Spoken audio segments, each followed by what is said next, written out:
Hey, what's up, you guys? It's Sunny Ovi, and I'm here to do an unsolved murder case. I think it's unsolved. If it ain't inside, I don't know. But on Misty Upham, and I'm going to tell you guys the background story on why I'm doing her.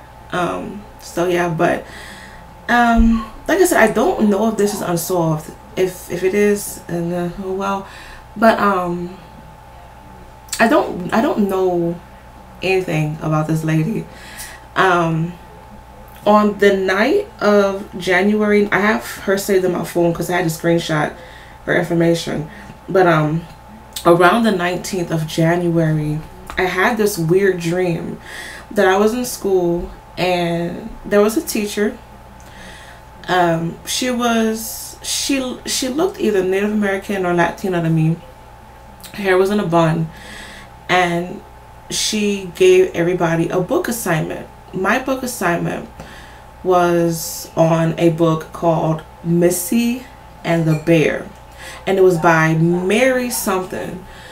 I found the book, and the book was gray, and it was like this weird gore children's book. And I remember I was talking to my teacher, who was the Native American Latino looking lady, and she was talking to me, but it was rude. It's like I knew it wasn't her nature, but that's just how she was talking to me. And she said, "Yeah, I'm giving you a book report on the little tree niggers like you." That's what she said.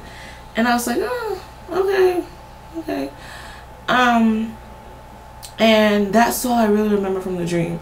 So I looked up the book. I couldn't find anything about it. But for some reason, I came across Misty Upham while I was looking to see if I can find the book. And the woman that I saw in my dreams looked just like Misty Upham. I kid you not. And when I saw it, I was like, yo, okay, so she came to me for a reason, which I do appreciate.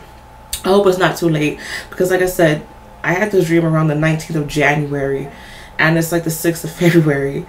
And I discovered that she was a Native American actress. I guess I don't know nothing about this lady. She was born the 6th of July, 1982, and she died the 5th of October, 2014. I read how people thought it was a cover-up. They found her, like, she went missing, and like the police didn't want to help. They thought it was a suicide. They found her at like at a cliff or something. I read a little bit, but I didn't read too much. So I'm going to see if she's willing to connect with me after all this time. Miss Misty.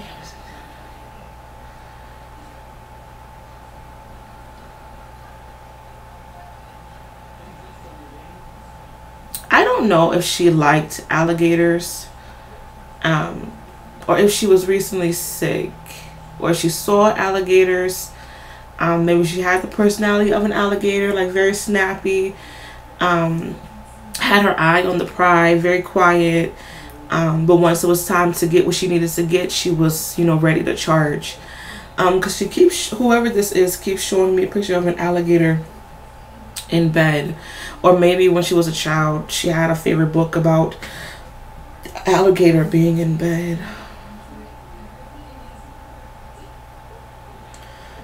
She comes from a long line of mystical people. She keeps showing me an older man, like, look like he has this crystal ball, but I feel like this is more of a metaphor. Like, she's letting me know that, like, she comes from this, with like very in tune, shamanic, however you pronounce it, type of energy around her. She's also showing me the number 9. I'm really not sure what is this resonating to.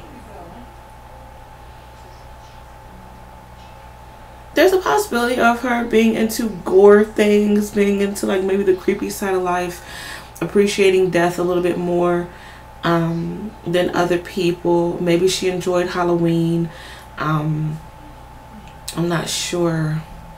She's also showing me a key I'm not sure if she moved into a new place before she had died, or her hopes were to have a better foundation for herself and for her family, a bigger home, something to call her own, or like having the keys to something, being able to unlock something that was her goal.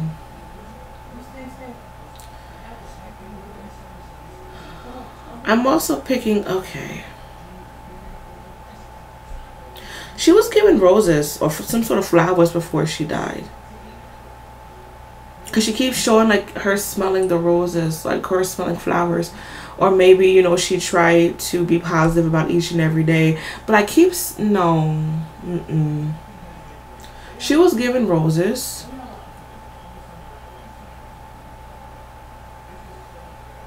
There was a male that she was interested in.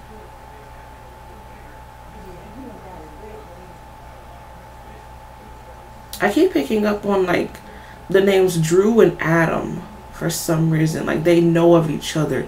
Drew and Adam. One of them called her Mona Lisa. But she keeps talking about Drew. My son did something, y'all, so you're going to hear him crying. I'm trying not to break from the spiritual realm. She had butterflies about this Drew. He was about the same age of her as her at the time. I keep picking up on like around the age of like, I keep picking up on like 34. I don't know if he's 34 now or if he was 34 around the time this took place, but 34 keeps showing up for some reason. But I'm seeing her being led upstairs, nighttime, nightcap, being with someone forbidden, not really supposed to be with, is what's showing up. Unfortunately, y'all, spirits, they give me flashing things. It's like if I could be talking about one thing and I have to move on to the next. She wanted children. She wanted to bear children. I don't know if there was difficulties with her, you know, womanly space, or if she wanted to find the right guy. But I don't know if she had an attraction to white men, and maybe it was forbidden. Or like she liked men of different races, because I keep picking up on a dark colored man. But this man that she was with or around often, excuse me, or around the time of her death, he was Caucasian. But this was toxic. He was a star too. He's well known. I keep picking up on like Drew, the name Drew. Drew keeps showing up. He has stardom. She low-key saw this as her break. Like maybe he stated to her like, I could help you. But she's showing me like him giving her roses. She's smelling them, and they walk up some stairs. They walk up a flight of stairs. She's saying that they weren't intimate that night. He had different plans for her that night, wanting to go out, wanting to show her something,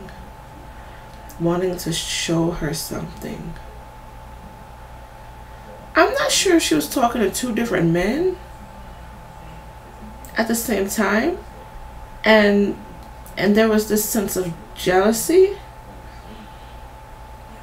with this Drew character. But I keep picking up on betrayal. He saw me as betrayal. Or saw me as an item. Even though the name Drew is what she's giving me, or something along those lines, but I'm hearing Drew. Even though she liked Drew, she did mingle with someone else. This man that she keeps showing me, he's kind of chubby. He has glasses. He has like reddish colored hair. But then there's another guy who's tall and skinny. She liked the tall, skinny guy, but I feel like Drew had more to him.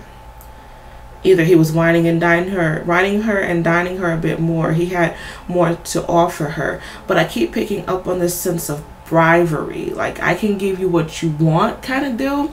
And even though she wasn't really the type of woman, you know, to be seen as a gold digger, unfortunately it was just like, okay, this is my break. Like I could really, like, you know, get out there. So yes, she was getting to know him, but at the same time she was using it as her advantage.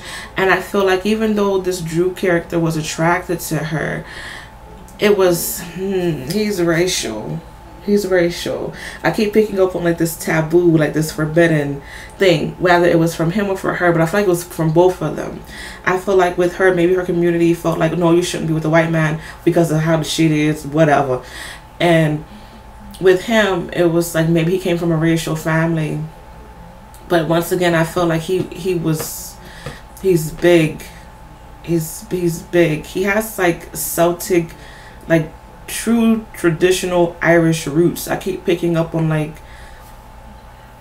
the oh my god, like Irishmen in their kilts.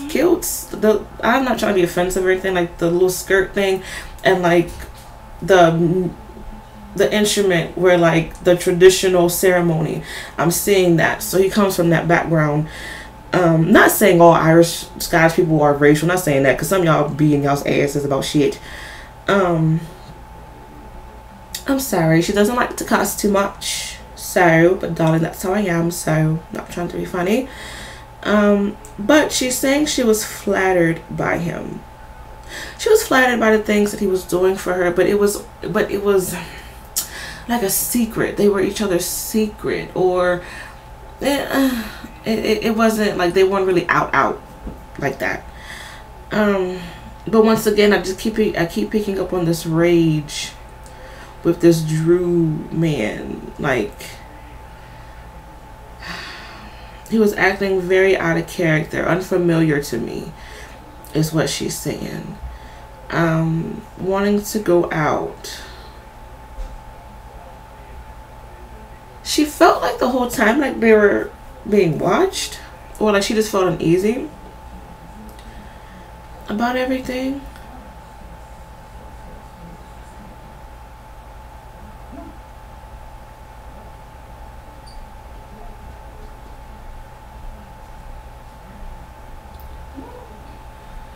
She is talking about a fall, like neck. I don't know if he choked her or like the fall that she had like broke her neck, but she's talking about like her cerebellum, like that being affected. It's like, I don't know, I keep picking up like a pop or crick in the neck. I asked her like, how did you pass, and she instantly showed me the back of her neck. She's surrounded by a male who had passed. Okay, she's showing me that she is with a male who has passed. She's showing me several males, two in particular. One's older than her, one's younger. They may be of, you know, her family, or just ancestors. She's saying that she's okay, but she's also okay. Her murder was this is a murder. This isn't suicide. It was covered up, but by someone who she wanted to feel comfortable with. She's talking about Badge Sheriff. This was staged. This is someone who is known, like throughout the community, throughout the system. They are known. No, she's not saying that she was murdered by a police officer named Drew. No, but she's saying that he was in the industry, the same industry as me.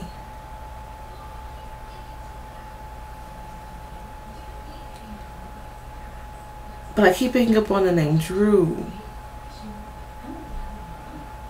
I keep picking up on Drew. Well, this was a nickname, middle, last. Kind of chubby guy, glasses, orange looking hair.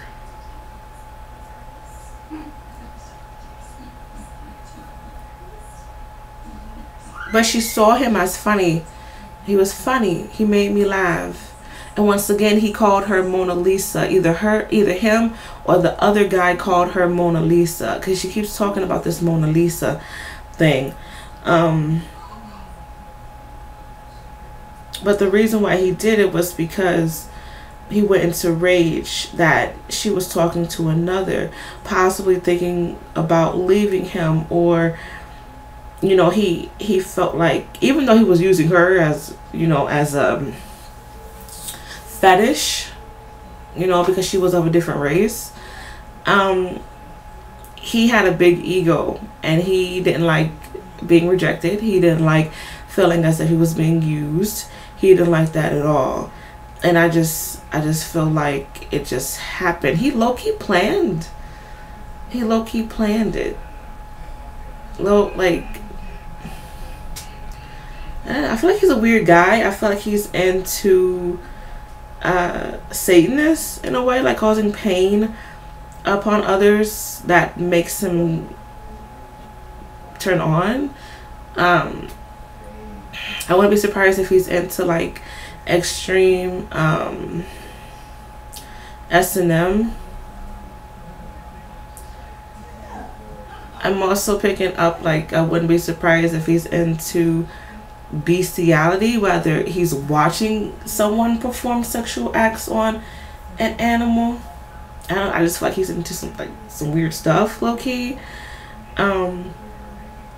But unfortunately, I feel like this guy, like, with him, having the credibility, like, it was covered. He knows people, and it was covered. Once again, he already had it planned.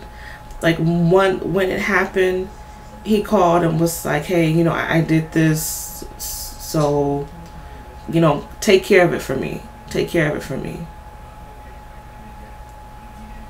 Because I'm picking up, like, the officer at the scene, or the officer, like, on this case already assumed, maybe she fell, da-da-da.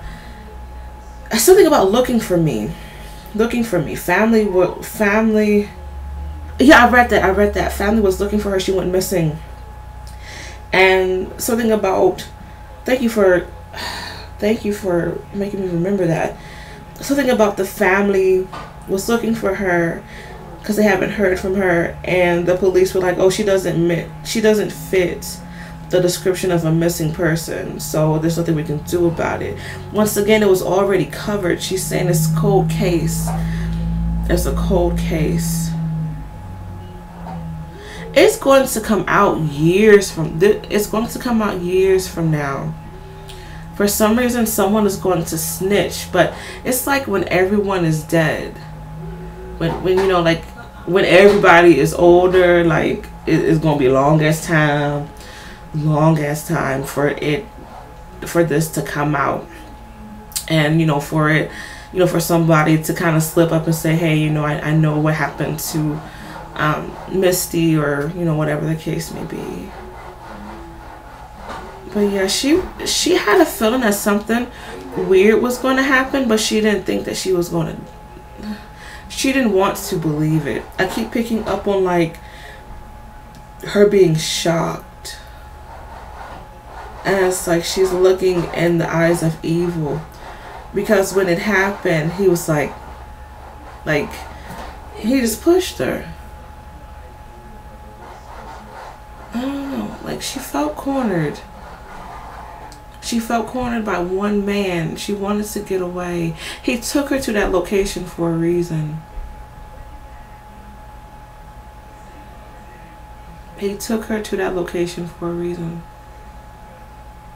I don't know if it's like the Love Rock or like the Love Cliff. I don't know why I keep picking up on, like, to those who are familiar with that area. It's like where people go to, like, either make out or do drugs. I don't know, like, it's like that cliff has, like, weird sentimental reasons, or sentimental purposes, if I'm pronouncing it right. But hopefully you guys enjoyed this reading. Thank you for coming through, Love Bug.